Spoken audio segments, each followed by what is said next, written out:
Iya, terima kasih kepada Bapak Ibu Gembala yang sudah berikan kesempatan untuk pagi hari ini saya menyampaikan kebenaran firman Tuhan. Dan hari Jumat kemarin selesai ibadah, waktu mau selesai ibadah pelayan, waktu latihan Bapak Gembala bisik, hari Minggu ini khotbah ya. Saya dapat terima kasih Tuhan, saya bilang terima kasih Bapak Gembala. Tapi pulang saya jadi bingung. Saya bilang saya mau sampaikan apa? Tapi saya percaya Tuhan bukan karena kepintaran saya, bukan karena kehebatan saya, tetapi semua karena anugerah dan kasih Tuhan. Orang yang berharap kepada Tuhan, Tuhan akan buka rahasia-rahasia kebenaran firman Tuhan. Amin. Jangan terlalu lama kita baca sudah. Nanti Bapak Ibu bilang kapan mulai? Iya, kita buka di dalam kebenaran firman Tuhan di dalam Mazmur pasal yang ke-23. Mazmur bukan Mansur ya. Mazmur pasal yang ke-23, kita baca ayat yang pertama sampai ayat yang ke-6. Kitab Mazmur pasal yang ke-23, kita baca mulai ayat yang pertama sampai ayat yang ke-6. Saya mulai bacakan untuk kita semua, dan Bapak Ibu jemaat Tuhan bisa simak, dan tidak bawa Alkitab bisa lihat di depan di LCD. Iya. Mazmur 23 ayat 1 sampai ayat yang ke-6, firman Tuhan demikian. Tuhan gembalaku yang baik. Mazmur Daud. Tuhan adalah gembalaku, takkan kekurangan aku. Ia memberikan aku di padang yang berumput hijau. Ia membimbing aku ke air yang tenang. Ia menyegarkan jiwaku. Ia menuntun aku di jalan yang benar oleh karena namanya. Sekalipun aku berjalan dalam lembah kekelaman, aku tidak takut bahaya, sebab Engkau besertaku. Gadamu dan tongkatmu, itulah yang menghibur aku. Engkau menyediakan hidangan bagiku di hadapan lawanku. Engkau mengurapi kepalaku dengan minyak, pialaku penuh melimpah. Kebajikan dan kemurahan belaka akan mengikuti aku seumur hidupku, dan aku akan diam dalam rumah Tuhan sepanjang masa. Sama-sama katakan amin. Ya, puji nama Tuhan. Bapak Ibu yang diberkati oleh Tuhan, kitab Mazmur adalah firman Allah yang ditulis dalam bentuk syair. Khususnya Mazmur di pasal 23 ini sekali lagi ditulis dalam bentuk syair. Karena itu kita perlu analisa konteks. Syair adalah ungkapan jiwa yang paling dalam dari pengalaman hidup seseorang. Pengalaman itu dapat terbentuk melalui pekerjaan atau profesi, atau mungkin keindahan alam semesta, atau kesengsaraan yang kita alami, atau kebahagiaan yang kita alami. Dan itu dicatat di dalam syair lagu. Dan puji nama Tuhan, Daud menulis firman Tuhan ini di dalam syair ini, yaitu Tuhan adalah gembalaku, takkan kekurangan aku. Saya percaya semua hafal ya, amin. Jangan lihat Alkitab. 1, 2, 3. Tuhan menyanyi, jangan tidak apa. Tuhan adalah gembalaku. Pak, saya sudah tahu. Ya, Tuhan adalah gembalaku. Pagi hari ini kita akan lihat ada 3 bagian kebenaran firman Tuhan yang akan kita belajar dari firman Tuhan, yaitu ayat yang pertama. Kita mulai Mazmur Daud, Tuhan adalah gembalaku. Saya percaya mulai dari tahun yang lalu sampai kita masuk tahun ini, dan kita sudah mulai beranjak di penghujung tahun ini, sudah bulan ke-10. Tidak lama lagi Desember, tidak lama lagi selesai. Dan saya percaya sesuai dengan syair lagu tadi itu yang kita baca, bahwa ada pengalaman-pengalaman penting yang terjadi dalam kehidupan kita, baik itu suka maupun itu duka, maupun itu beruntung maupun maupun itu rugi, baik itu kita mengalami suatu perubahan yang luar biasa maupun kita mengalami perubahan yang biasa-biasa. Saya percaya itu terjadi dalam kehidupan kita. Amin. Tetapi satu kebenaran firman Tuhan yaitu Tuhan adalah gembalaku. Ini yang akan kita lihat poin pertama, dan kita mungkin berkata, mengapa kita katakan bahwa Tuhan itu gembala kita? Tuhan gembalaku. Di dalam Mazmur ini dikatakan Tuhan gembalaku. Sekali lagi, Tuhan gembalaku. Kita berkata, kenapa Tuhan berkata Tuhan adalah gembalaku, tetapi hidup saya penuh dengan pergumulan? Tuhan adalah gembala kita, tetapi hidup saya makin hari makin susah. Tuhan adalah gembalaku, tetapi hidup saya sepertinya biasa-biasa saja. Tapi setiap minggu kita katakan Tuhan gembalaku. Ada satu alasan penting yang harus kita tahu, mengapa Tuhan sebagai gembala kita. Judulnya dikatakan Mazmur Daud. Tadi judul tadi? Oh, tidak ada judul ya? Iya. Tuhan gembalaku yang baik. Judulnya Tuhan gembalaku yang baik. Alasannya Tuhan itu baik. Mengapa sehingga Tuhan gembalaku? Karena Tuhan itu baik. Amin. Coba kita buka Yohanes pasal 10 ayat 11 dan ayat yang ke-15. Injil Yohanes, supaya kita ngomong ada dalil, ada bukti. Jangan sampai kita bilang, apa yang dia ngomong tadi, bilang Tuhan baik, tetapi tidak ada bukti. Kita buktikan di dalam kebenaran firman. Kita ambil bukti dari firman Tuhan. Kita tidak ambil bukti dari yang lain-lain. Injil Yohanes pasal yang ke-11, pasal yang ke-10 ayat 11 dan ayat yang ke-15. Supaya kita pastikan apakah Tuhan benar-benar baik atau tidak. Yohanes pasal 10 ayat 11. Akulah gembala yang baik.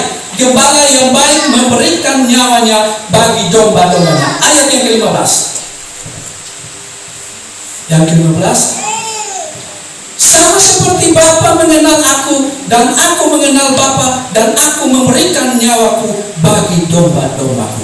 Ini merupakan suatu alasan besar kenapa kita katakan Tuhan gembalaku, karena Tuhan Allah adalah Tuhan yang besar yang ada di dalam hidup kita. Tuhan yang baik.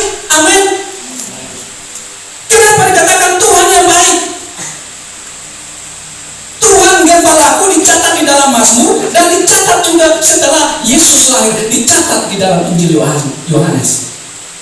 Berarti Tuhan kita adalah Tuhan yang benar-benar Tuhan. Kadang orang masih ragu dengan ketuhanan Yesus. Benarkah Yesus itu adalah Tuhan? Benarkah Yesus adalah gembala yang baik? Masih ragu kadang-kadang orang Kristen. Tapi saya mau pastikan pagi hari ini bahwa Tuhan adalah Tuhan yang baik. Sekali lagi ayat yang ke-11 tadi. Kita baca sekali lagi. Ini bukti bahwa Tuhan gembalaku, Tuhan yang baik. Akulah gembala yang baik. Gembala yang baik memberikan nyawanya bagi domba-dombanya. Ini kuncinya. Dia baik dan dia berikan nyawanya bagi saya dan Bapak Ibu, bagi domba-dombanya. Coba kita buka 1 Samuel dulu. 1 Samuel 17 ayat 34 sampai 36. 1 Samuel.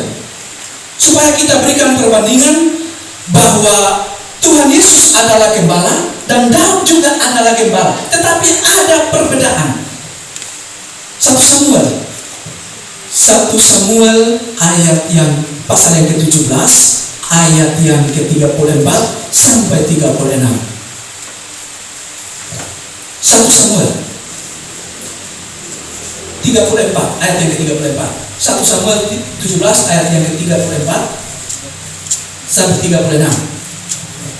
Tetapi Daud berkata kepada Saul, hambamu ini bisa mengembalakan kambing domba ayahnya. Apabila datang singa atau beruang yang menerkam seekor domba dari kawanannya, terus, maka aku mengejarnya, menghajarnya, dan melepaskan domba itu dari mulutnya. Kemudian apabila ia berdiri menyerang aku, maka aku menangkap janggutnya, lalu menghajarnya dan membunuhnya. Terus, ayat yang ke-36, baik singa maupun beruang telah dihajar oleh hambamu ini, dan orang Filistin yang tidak bersunat itu, ia akan sama seperti salah satu daripada binatang itu, karena ia telah mencemooh barisan daripada Allah yang hidup. Perbedaannya di sini bahwa Daud juga seorang gembala, tapi dia dikatakan dia gembala domba. Kalau tadi Yesus adalah gembala yang baik, ya gembala buat umat-umatnya. Perbedaannya bahwa Daud di saat berhadapan dengan singa, dengan beruang, dengan mangsa untuk memangsa domba peliharaan Daud, piaraan ayahnya, Daud menghajar dan mati. Tetapi ingat, Daud tidak mati. Perhatikan baik-baik, jangan salah perhatikan. Daud tidak mati, beruangnya atau mangsanya atau singanya itu mati. Kenapa Daud tidak mati? Kalau Daud mati, dombanya terancam mati. Pahamnya? Kalau Daud mati, gembala mati, dombanya terancam mati. Kita kembali tadi di dalam Yohanes pasal 11 ayat Yohanes 10 ayat 11. Di situ Tuhan Yesus adalah gembala dan rela mati dan dombanya hidup. Ngerti ya saya? Tuhan Yesus sebagai gembala. Tadi Daud sebagai gembala, Daud tidak mati, tetapi dombanya Daud tidak mati. Kalau Daud mati, karena dombanya terancam mati oleh serigala dan lain sebagainya. Tetapi di ayat firman Tuhan ini Yohanes 10 ayat 11, akulah gembala yang baik memberikan nyawanya bagi domba-dombanya. Buktinya Yesus mati di atas kayu salib dengan kebaikannya sebagai gembala. Dia harus mati. Supaya kenapa? Supaya saya dan Bapak Ibu tidak mati.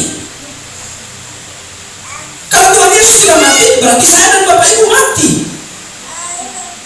Kalau tadi Daud tidak mati, supaya domba-dombanya tidak mati. Tetapi lain dengan Yesus mati, supaya saya dan Bapak Ibu tidak mati di dalam dosa dan selamanya tinggal di dalam dosa itu. Amin. Ini perbedaannya, bahwa Yesus adalah gembala yang baik. Bukti kasih dari Yesus gembala yang baik adalah bahwa dia mati di atas kayu salib. Yesaya 53 ayat 3 dan 5 sampai 5. Ini bukti di dalam perjanjian lama dinubuatkan oleh Nabi Yesaya bahwa dia akan mati sebagai gembala yang baik untuk domba-dombanya. Yesaya 53 ayat 3 dan 5 sampai 5. Ia dihina dan dihindari orang, seorang yang penuh kesengsaraan dan yang biasa menderita kesakitan. Ia sangat dihina sehingga orang menutup mukanya terhadap dia, dan bagi kita pun dia tidak masuk hitungan. Terus, tetapi sesungguhnya penyakit kita lah yang ditanggungnya. Kita lihat dulu sini. Sesungguhnya kebaikan Tuhan menanggung segala penyakit kita, supaya saya dan Bapak Ibu diberkati juga sakit, tidak diberkati juga sakit, banyak uang juga sakit, apalagi tidak banyak uang lebih tambah sakit. Itu diganti oleh Yesus di atas kayu salib dengan kebaikan yang saya katakan tadi. Tuhan gembalaku, Yesus yang baik digantikan oleh Yesus di atas kayu salib, supaya saya yang tadinya hujan juga sakit, panas juga sakit, tertawa juga kadang-kadang sakit, apalagi tidak tertawa, lebih tambah sakit.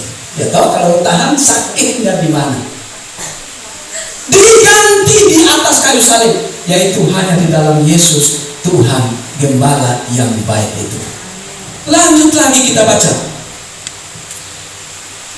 Tetapi dia tertikam oleh karena pemberontakan kita. Bayangkan, dia tertikam oleh karena pemberontakan kita. Seharusnya kita yang ditikam, kita yang ditombak, karena kita yang buat salah. Coba saya punya salah, Bapak Ibu yang kena fitnah, paling Bapak Ibu katakan, tunggu, kau punya bagian. Kau pikir saya tidak tahu kau punya jalan lewat. Itu sudah ada di pikiran kita. Dia pemberontakan kita yang ditanggung oleh dia. diremukkan oleh karena kejahatan kita. Ganjaran yang mendatangkan keselamatan bagi kita ditimpakan kepadanya, dan oleh bilur-bilurnya kita menjadi sembuh. Amin. Ini kebaikan Tuhan, supaya kita yang sakit disembuhkan oleh Tuhan, digantikan oleh Tuhan, karena Dia Allah yang baik, Dia gembala yang baik. Ini merupakan suatu alasan Tuhan adalah gembalaku. Kenapa Tuhan jadi gembala kita? Tapi persoalannya, Tuhan, Engkau memang gembala yang baik, tapi kenapa sampai sekarang ini lihat itu orang jahat saja, dia makin diberkati, dia makin banyak uang. Kita yang siang malam berkumandang di gereja, tepuk tangan, angkat tangan, memuliakan nama Tuhan, hidupnya makin begini-begini, lama-lama makin susah lagi. Ini adalah pertanyaan kita. Tetapi apakah Tuhan stop berhenti menjadi Allah yang baik, menjadi Tuhan gembala yang baik? Apakah Dia harus stop sampai di situ? Di saat kita mulai goncang iman kita, di saat kita mulai Dia berhadapan dengan persoalan, saya mengatakan tidak.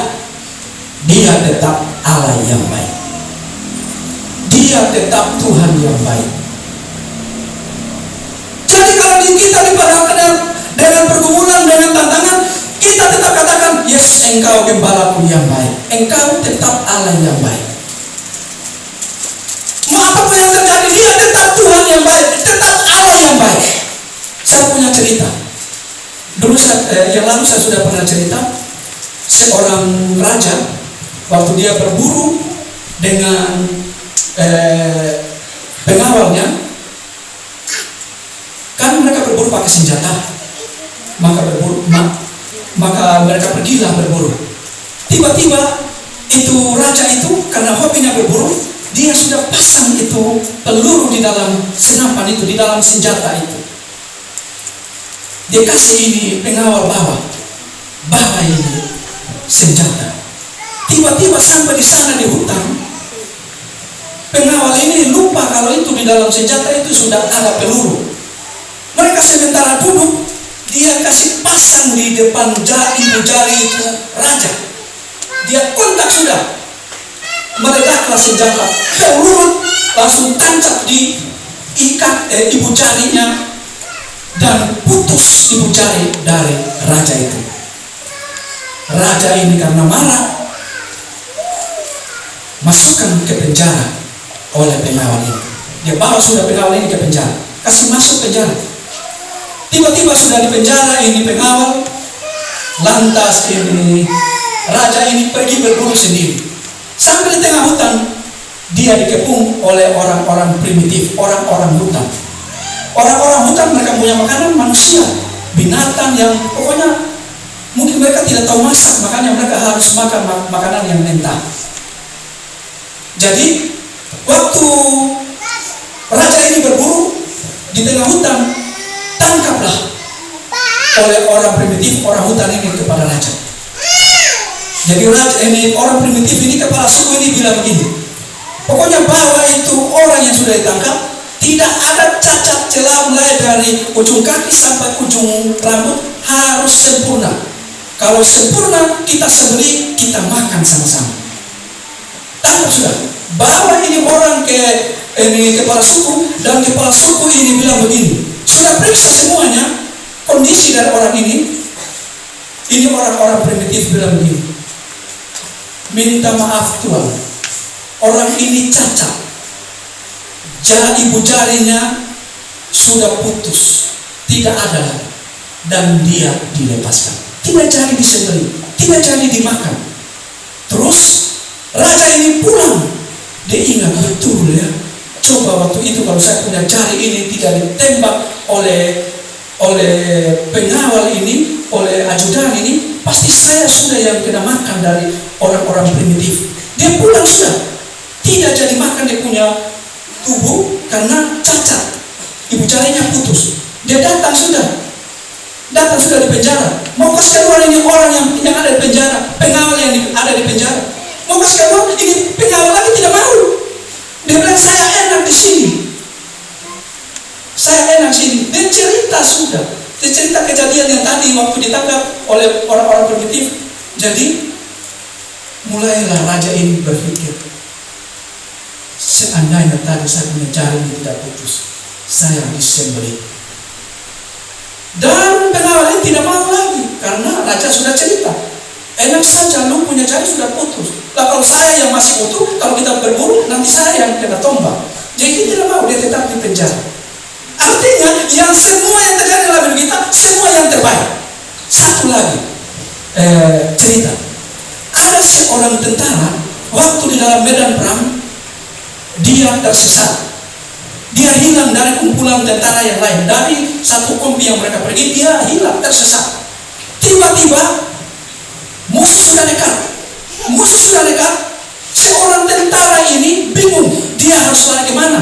Tiba-tiba dia lihat satu goa besar dan dia harus lari di situ untuk bersembunyi. Dia masuk di dalam goa itu.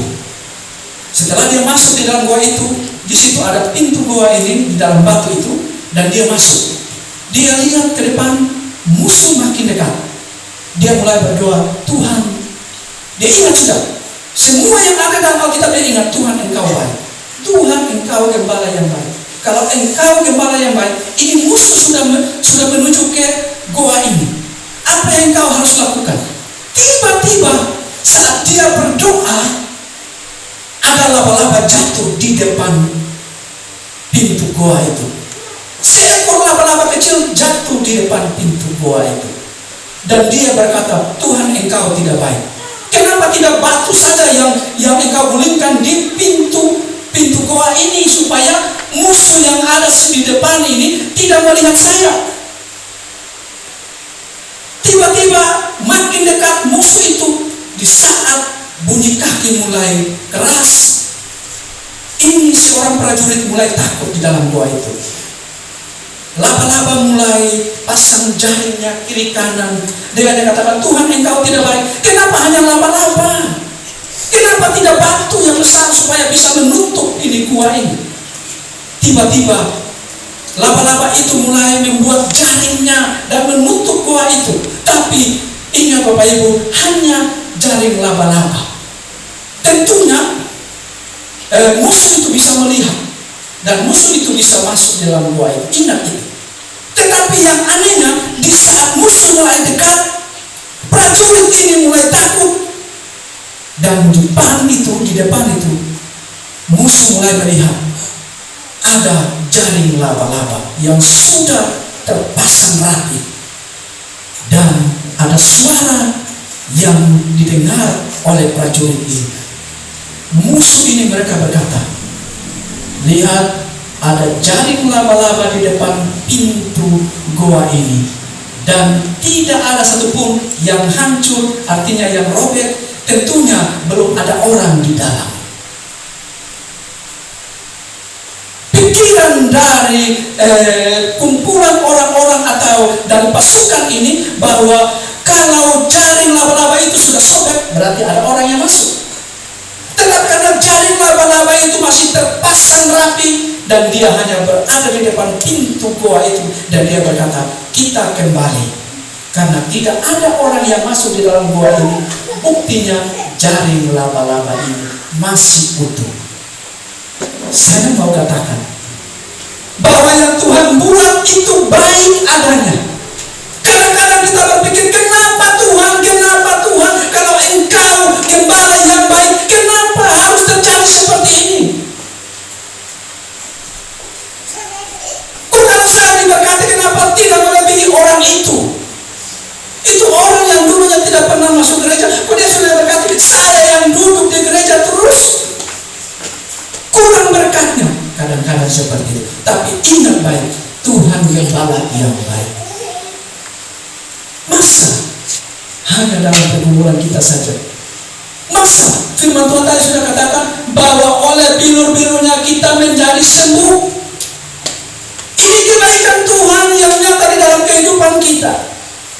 Apalagi kalau zaman sekarang ini kita mulai takut dengan corona. Kita berkata, Tuhan, kalau Engkau Tuhan yang memulihkan, saya percaya corona itu akan hilang. Tapi kenapa kita harus mengelami?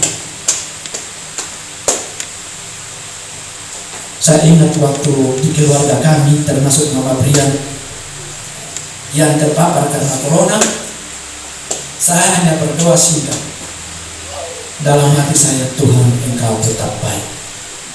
Ini istri sudah gawat dengan corona, tapi saya hanya dalam hati, Tuhan Engkau sangat baik. Kenapa?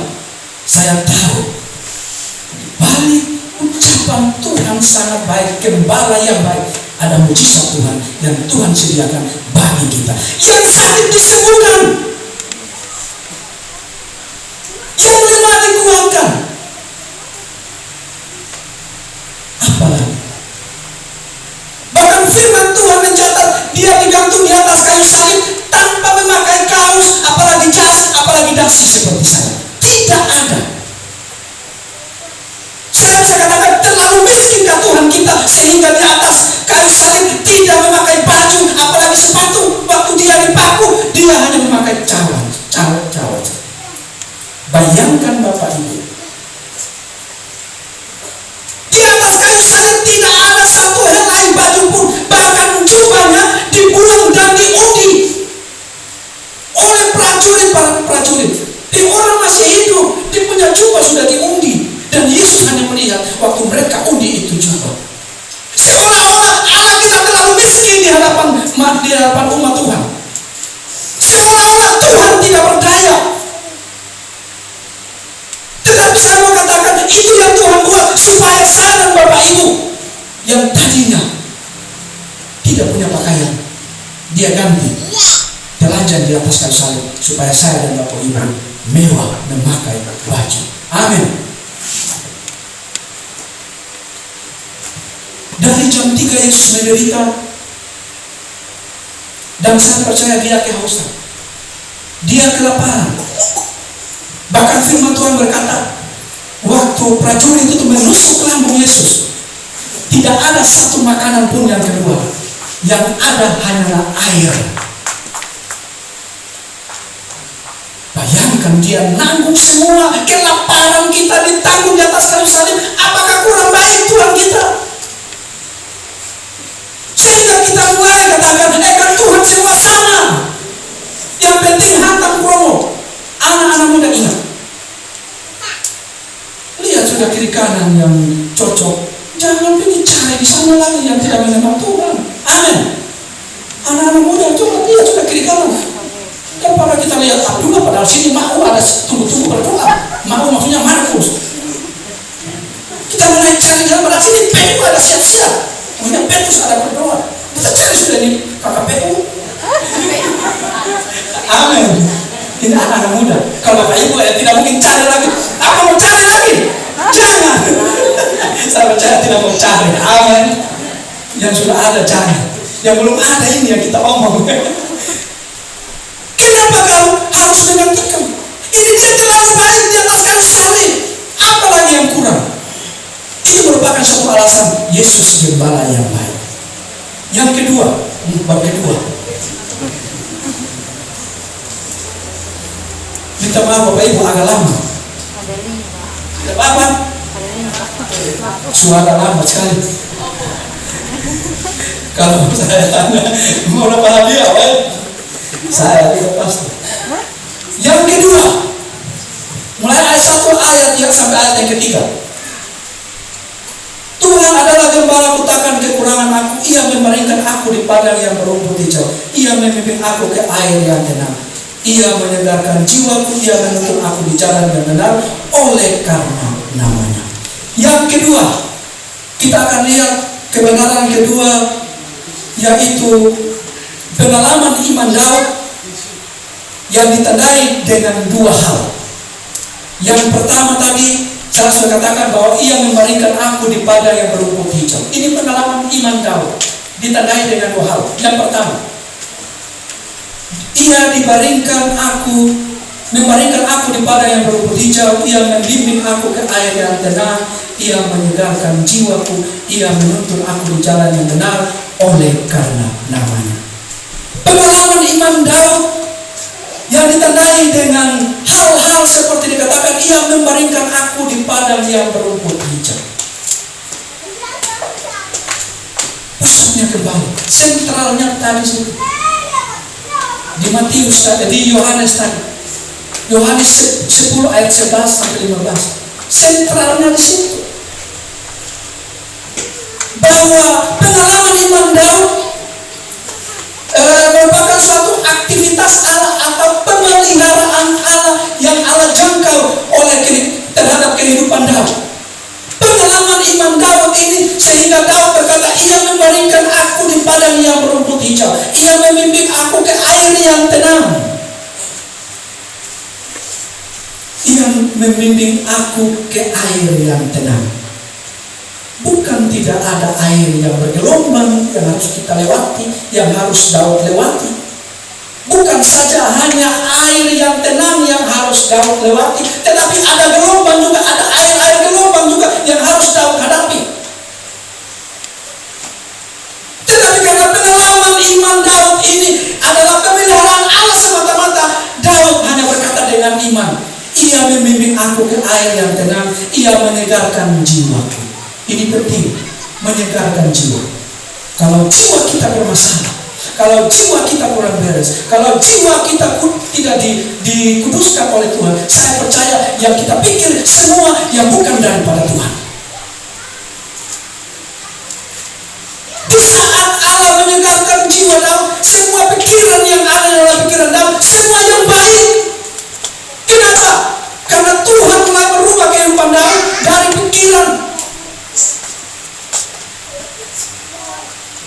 Dan Daud hanya berkata dengan iman, Tuhan menyegarkan jiwaku. Ia menuntun aku di jalan yang benar oleh karena namanya. Nah, menuntun aku di jalan yang benar oleh karena namanya. Sekalipun aku berjalan dalam lembah kekelaman,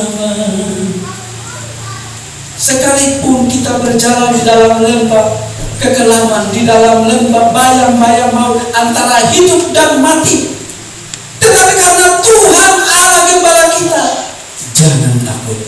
Ada pemeliharaan Allah di dalam hidup kita. Ada aktivitas Allah yang menjangkau hidup Daud, dan saya percaya Allah juga akan menjangkau dan memelihara kita sebagai umat pilihan yang sudah ditebus.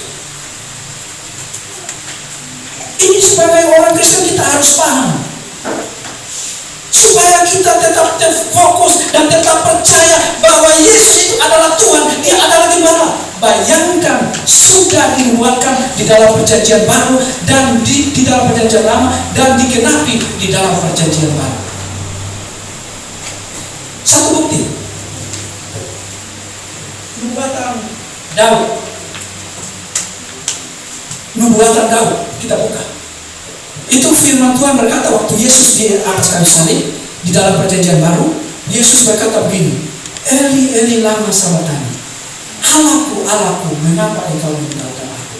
Nubuatan ini sudah disampaikan oleh Daud di dalam Mazmur 22 ayat 1. Allahku, Allahku, mengapa engkau meninggalkan aku? Nanti mau saya jelaskan. Mazmur 22 ayat 1. Ayat 20 memang mati kita. Ayat 1. Untuk menurut lagu Rusa di kala fajar, Mazmur Daud, Allahku, Allahku, mengapa engkau meninggalkan aku? Ini dinubuatkan 1000 tahun sebelum Yesus lahir, digenapi waktu Yesus ada di atas kayu salib. Kenapa harus digenapi? Supaya umat Tuhan percaya bahwa Yesus itu adalah Tuhan, Dia gembala yang baik. Yang tadi sentralnya saya sudah katakan bahwa Dia rela untuk hidup kita. Apalagi yang kita ragu. Pengalaman iman Daud ini menjadi pengalaman iman kita. Kita berkata, Tuhan, engkau membimbing aku ke air yang tenang, sekalipun gelombang ada di depan kami, namun kami tetap percaya bersama dengan Tuhan. Walau itu gelombang, tapi kami berjalan di air yang tenang. Ingat murid-murid Yesus waktu berlayar menangkap ikan, Simon Petrus berkata, mereka berlayar mereka dihantam oleh angin sekal dan mereka berkata, Tuhan kami akan binasa, apakah engkau tidak menolong kami? Dan Tuhan berkata, tenanglah, aku tenanglah. Angin pun reda. Sementara di tengah-tengah angin, Tuhan hanya berkata, tenanglah, angin pun taat. Siapa yang membuat angin? Dia yang membuat angin, dia Tuhan. Apalagi yang kita ragu, sehingga kita tidak percaya, sehingga iman kita kadang-kadang lemah hanya karena kita menghadapi pergumulan, hanya kita menghadapi persoalan. Persoalan dia tetap persoalan. Semakin kita tidak beriman, persoalan lebih berat. Tapi kalau semakin kita beriman, persoalan itu akan berangsur-angsur akan hilang. Kenapa?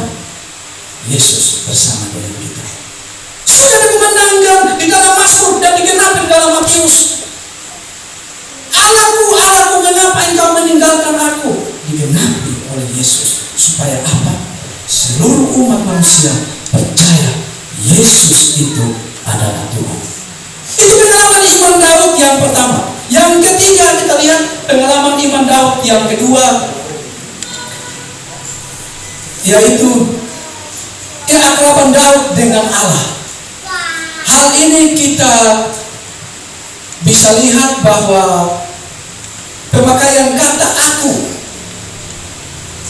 perhatikan baik-baik, pemakaian kata aku, bukan di dalam, masih di dalam Mazmur tadi, Mazmur 23 ayat 1 sampai 6. Di dalam pemakaian kata aku itu sejumlah 9 kali. Dan kata aku adalah bentuk orang pertama tunggal yang dalam kalimat syair menunjukkan bahwa keakraban atau kedekatan atau kelengketan antara Daud dengan Allah. Ingat, kata aku adalah bentuk orang pertama tunggal. Jadi berbicara tentang keakraban, kedekatan antara Daud dengan Allah. Coba kita hitung kata aku di dalam pasal yang ke 23 tadi, Mazmur pasal 23 ayat 1 mulai. Tuhan adalah gembalaku, takkan kekurangan aku. Satu ya, kata aku saja. Ia membimbing, membaringkan aku. 2, ia menyegarkan jiwaku, ia menuntun aku. 3, di jalan yang benar, dan cepat-cepat nanti kelewatan. Aku lagi berapa? 4, sebab engkau besertaku, gadamu dan tongkatmu itulah yang menghibur aku. 5, terus engkau menyediakan hidangan bagiku di hadapan lawanku, engkau mengurapi kepalaku dengan minyak, pialaku penuh melimpah. Terus kebajikan dan kemurahan belaka akan mengikuti aku. 6, seumur hidupku dan aku. 7, akan diam dalam rumah Tuhan sepanjang masa. Habis? Berarti tadi ada kelewatan. Ada kelewatan. Tapi saya sudah hitung supaya jangan lama-lama nanti Bapak Ibu pulang hitung. Kalau dikurang, tulis sudah tambah. Jangan ya. Pasti ada 9. Saya sudah hitung. Tadi ini baru kasih muncul aku lewat. Tapi yang jelas ada 9, saya hitung ada 9. Menunjukkan bahwa keakraban atau kedekatan Allah dengan Daud itu sangat luar biasa. Ini pengalaman iman Daud.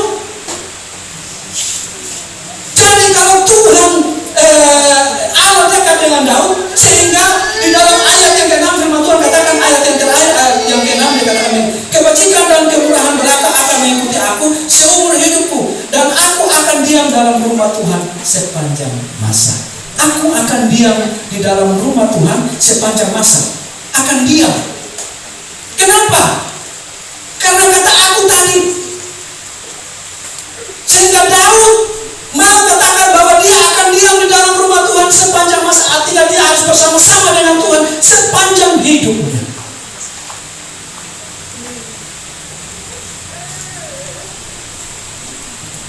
Kenapa?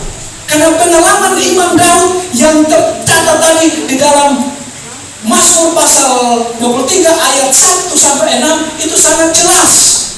bahwa Tuhan gembala kita yang baik. Jadi tidak ada alasan lagi untuk kita berkata Tuhan gembala yang baik di saat waktu yang tepat untuk kita, di saat kita diberkati, tidak. Tetapi di saat waktu yang kurang menyenangkan, Tuhan bukan gembala yang baik, tidak. Tetapi yang jelasnya Tuhan gembala yang baik tepat di waktu yang susah, di waktu yang senang, di saat kita menghadapi persoalan, di saat kita mulai dihibur, dan di saat kita mulai menghadapi apapun, suka maupun duka, Dia tetap Tuhan gembala yang baik. Amin. Jadi ini merupakan alasan dari kitab Mazmur bahwa pengalaman Daud merupakan menjadi pengalaman di dalam hidup kita, supaya di saat kita menjalani hidup ini, kita tetap katakan bahwa Tuhan gembala kita yang baik. Kalau Tuhan gembala kita yang baik, jangan takut. Persoalan, pergumulan itu soal biasa, karena yang luar biasa, gembala kita yang baik ini yang luar biasa. Kuasanya luar biasa, ajaib luar biasa, mujizatnya luar biasa. Tidak ada Allah lain, tidak ada Tuhan yang sama dengan Tuhan kita Yesus Kristus. Coba Bapak Ibu bisa lihat, bisa tanya,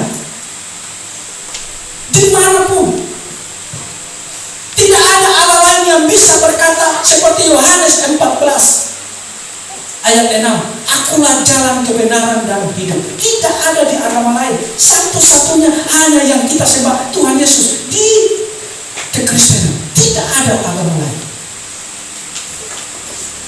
Makanya saya katakan jangan ragu dengan ketuhanan Tuhan Yesus Kristus yang kita sembah. Allah kita yang luar biasa, yang besar, yang baik, yang agung. Kenapa? Jelas. Tetapi Bapak Ibu, biarlah semua yang harus kita lakukan, kita harus seperti Daud, memiliki rasa kedekatan kita dengan Tuhan. Caranya bagaimana? Mungkin lewat doa-doa kita. Saya percaya waktu Daud dalam bahasa iman, dan dia katakan, aku mau hidup bersama dengan Yesus, dengan Tuhan, dengan Allah, dengan gembalanya Allah Israel, di dalam rumah Tuhan seumur hidupnya. Saya percaya karena dia punya pengalaman iman itu, sehingga dari pengalaman iman itu dia harus katakan bahwa dia mau tinggal di dalam rumah Tuhan seumur hidupnya. Hari ini mulai kita hitung berapa banyak yang Tuhan sudah buat di dalam kehidupan kita. Hari ini mulai kita hitung berapa banyak yang Tuhan kerjakan yang terbaik di dalam hidup kita. Yang kurang baik berapa, yang terbaik berapa. Tapi saya pastikan dari semua kita yang ada di tempat ini, yang lebih banyak yang terbaik. Amin. Coba yang Tuhan lakukan yang terbaik paling banyak, angkat tangan. Saya mau pastikan. Saya tidak akan lapor kepada siapa-siapa. Pastikan saja. Yang kurang baik yang Tuhan buat, saya lihat tidak ada. Jelas. Gembala kami mana mau pilih yang kurang baik? Pasti gembala kami memilih yang terbaik yang Tuhan buat banyak di dalam hidup kita. Buktinya kita sehat hari ini. Amin. Coba kalau kita tidak sehat, coba kalau kita sakit, bakalan sakit. Kalau sakit terus stop lagi. Tapi saya percaya masalah stop urusannya Tuhan. Yang penting kita hanya katakan Tuhan baik, supaya jangan terlalu lama lagi. Yang percaya katakan Tuhan Yesus baik. Iya, saya sudah tahu. Amin untuk firman Tuhan. Saya kembalikan kepada Ibu Gembala.